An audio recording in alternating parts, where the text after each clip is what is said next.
As you take a scope of trying to figure out where this shady figure is going, uh,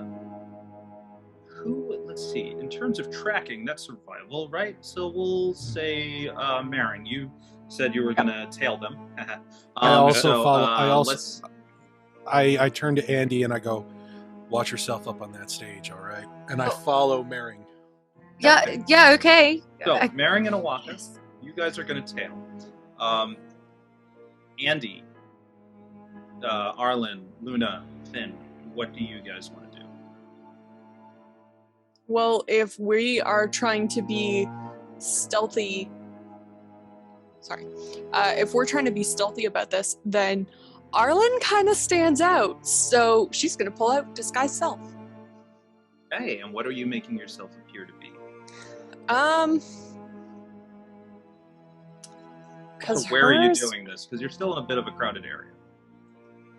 Well, that can be good news or bad news, but I guess she would just go either hide quickly behind the group, because we're a big enough group that she can just sort of hunker down and do... Oh, I dropped something. Yeah, exactly. Sort of like that. Sure. And because of it's a furbog trait, she can actually... I believe it says I can do a significant height change. Cool. She becomes a Tarrasque.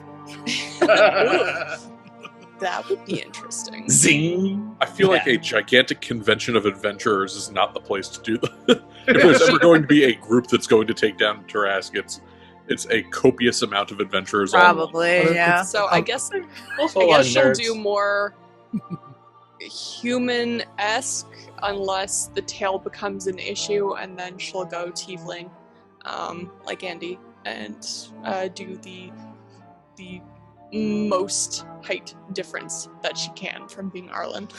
But your instinct, and upon looking at Andy, is to kind of blend in with her. And do you want to match her colors, or are you going to go for something similar to what you already look like? But blue. All right, blue tiefling. And you see Arlin transform before you, going into a much more reasonable, discussing height. Ooh! Honestly, it's a very good look for you. You think? And she kind of like spins around. Yes. She's like, yes. I need to find some reflection in order to see. I don't know. I just used you. Oh, I use minor illusion just real quick, just to show her what she looks like. Just this very well elegantly posed version of you here in her hand. So the on the flyer it says that the signups are meant to happen a half hour. The latest that you can sign up for to be a performer is a half hour before the show starts. The stage is at the north end of the festival, and it's a pretty well tented area, as that's going to be the direction you end up going. Maring, Oaxaca, what did you guys roll? Oh, is that survival? Yeah. Oh, okay. Okay. Sorry, I can barely see these numbers. 15 plus 2, so 17. Okay. 13 plus 3 is a 16. All right, cool. That's a good average for you. So you are able to keep your eyes on this individual. They do have their hood up, and they are, you can tell, trying to be discreet. Now that you've clocked them, though, give me a perception check. As you focus your sights on this person. Ooh. That's a 22 from Maring. That is also a 22. Okay. You notice they are limping and kind of dragging their feet a bit, but they are definitely holding themselves a bit more hidden.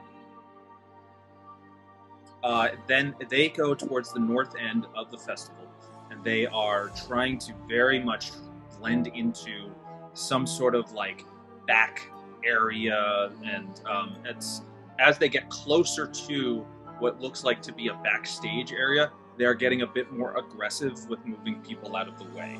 I look at Maring and I go, "You stay behind him."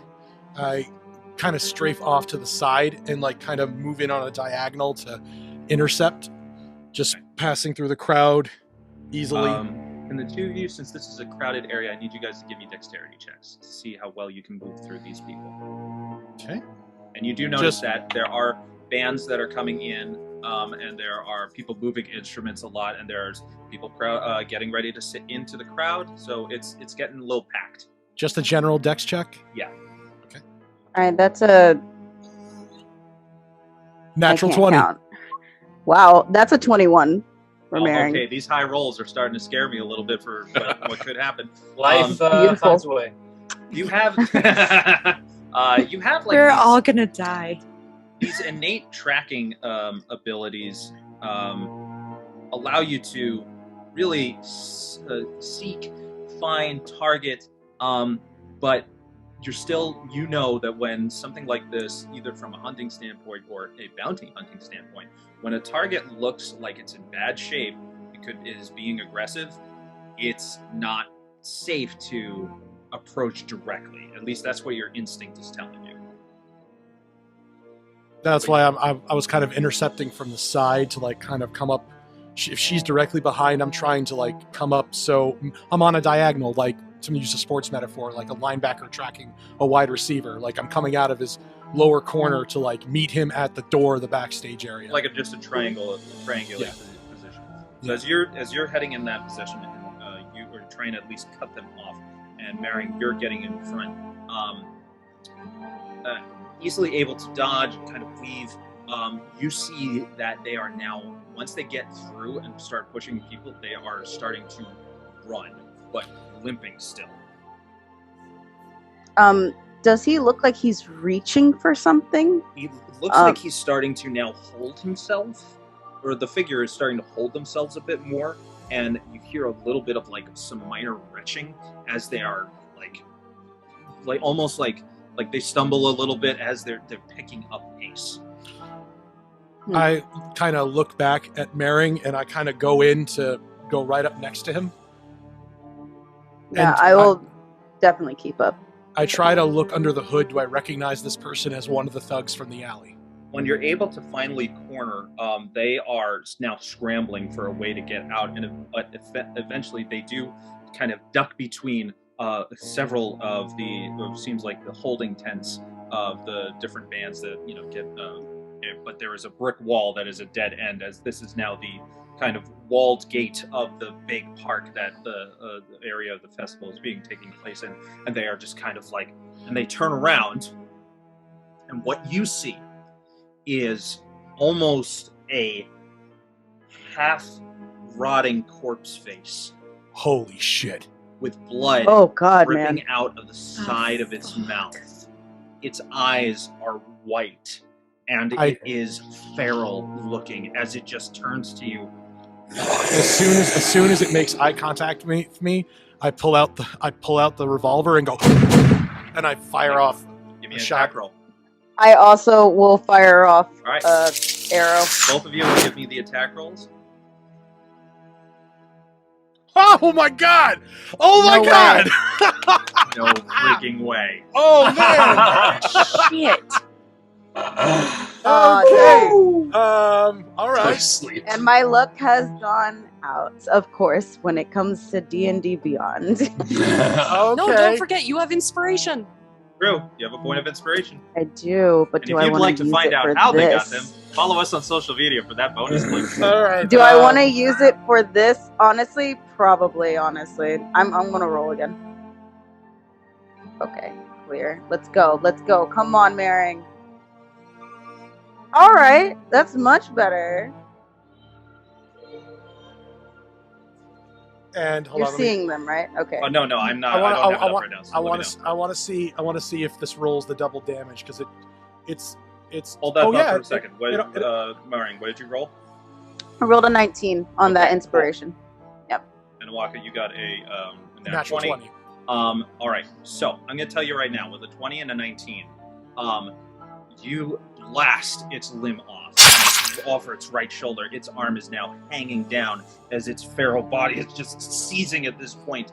And Mering, with your arrow guided right through its neck into the back, and it pins it against the wall as it's just now hanging there as part of its jaw starts to drop down, the foam and blood mixed in its mouth, drooling out the side. The blast from your weapon, Oaxaca, alarms everybody nearby, and soon there are several guards that are now from the a couple from the range area. They're pointing rifles at the two of you. Stop right there! Stop right there! I point down the alley. And they look. One of the young cadets. Yeah, it's pretty sick, as man. It goes to the side. I put my pistol. What the hell is that? I put my pistol into my sidearm and I take out my Bowie knife and I flip it out. Hold on. No more. Don't move. Hold on. And I throw back the hood of the thing. And it is very much almost seemingly like it's definitely like there's enough identifying features from the person that you saw last night that ran away, and it seems as though this was not one that got caught at the incident at the fight pit, but someone. It's definitely one of the ones you encountered from the alleyway battle, and they are dead, but they look like just almost like a zombie of sorts. Like, would I recognize the features of this as a creature that I do an Arcana check. Okay. Well, that's not as good. Actually, no. This would be, it's a nature, so I'll say nature check. Yeah. I mean, it's same either way. 19. Wow. Okay. So yeah, this is definitely a decomposing body. And for it to have, like, you've heard about undead creatures. You know that they can happen. There is some necromantic crap going on right here with with what used to be this person. As I see that it's still like twitching and kind of like yeah, like and you caught like the last few moments of it. What would have been alive. I take the knife, I flip it in my hand, and I plunge it into the side of the head and rip it off the body and drop it on the ground just to make sure.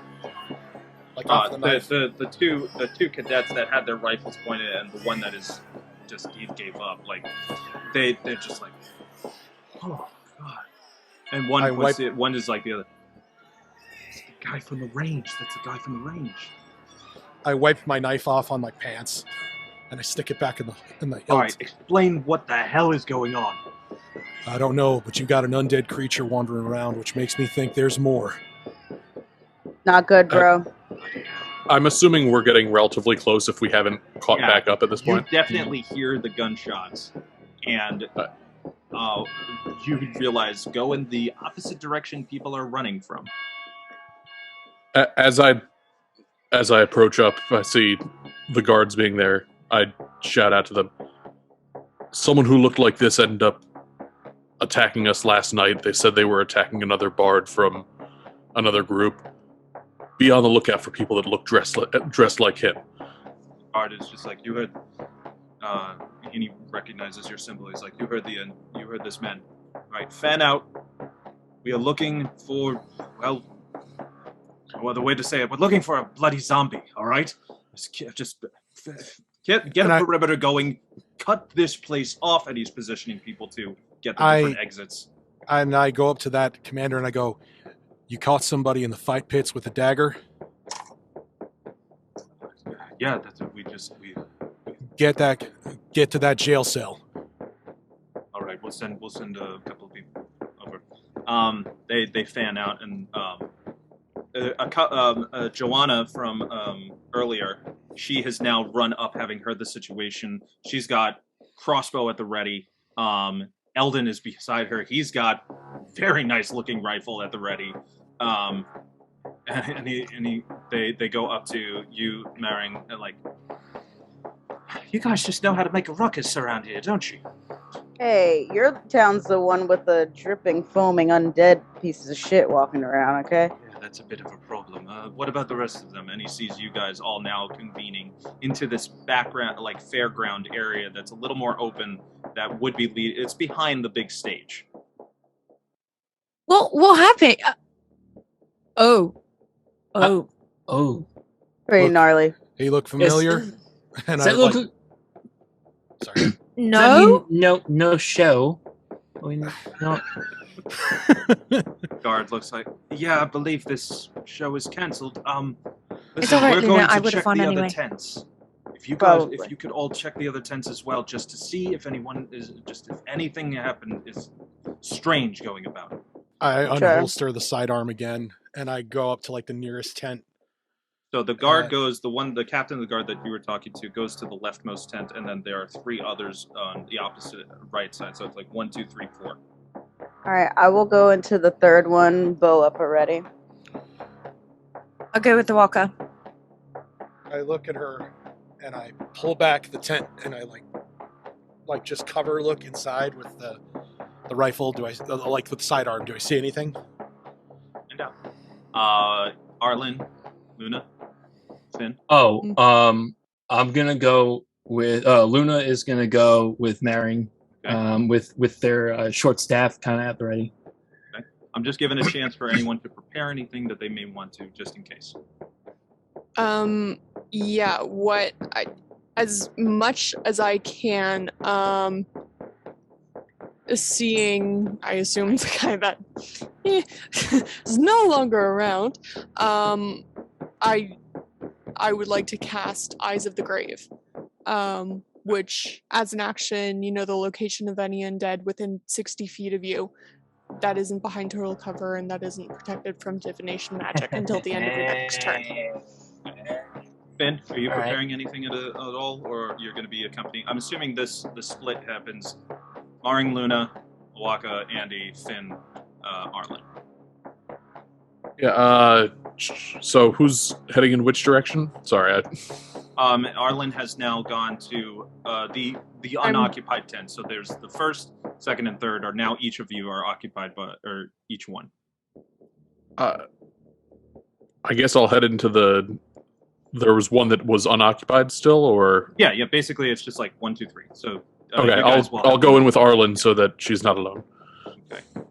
So as you guys enter and you pop up Eyes of the Grave, there is an immediate, like you sense immediately through that tent before you even go in, something bad is going on in there.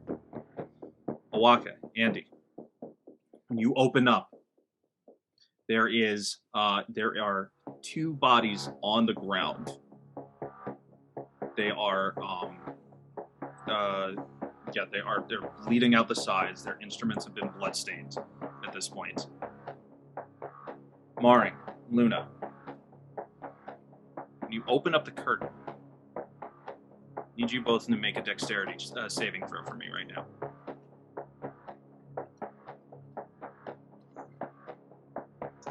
All right. That is a math. That's a dirty 20 from Maring. That's 8.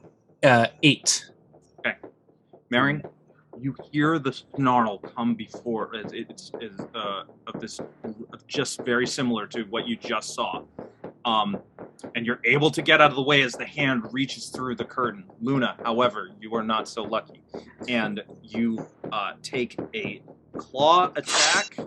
You get scratched. I'm going to roll to see how much damage you get right now. Tense, ain't it? Literally intense. Oh, Ha. right. Ha. But bum. Okay, so you're only going to take 2 points of slashing damage. Okay. And as this clawed, decaying hand scratches right across your chest, it will leave a mark, but it definitely is torn through the rope. Okay. And with that, you see coming out is a heavier filled, but definitely dead-looking feral corpse coming at you. And it's not Jeremiah, right? You said he's heavier, so I'm asking. More like just like not decayed, still a body. But awesome. Definitely into the realm of undead. Oaxaca, Andi, as you get closer, but you hear the snarl coming from the other tent. You hear groaning from the 2 bodies that are coming up from the ground. Like human groaning or similar snarls? Undead groaning. I immediately put 2 bullets in the back of their heads. Or you could do that. I need everybody to roll initiative. All right.